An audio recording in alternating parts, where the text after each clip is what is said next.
Hello everyone, welcome back to another video. Today I will show you how to upload files to Google Drive. So for here you will just have to open the album. From the album you can just choose video or image to upload on Google Drive. So here is the picture, so I will just click to uh, send it, and here I will find to drive button, so I will just click to drive it, and in the here I will just select my folder, my pictures. So I will just select it and just click to save it in the top right corner of blue save button.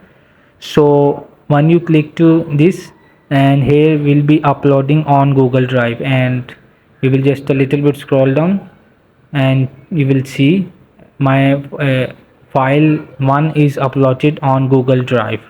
So here is the easiest way where you can just upload a video or image on Google Drive.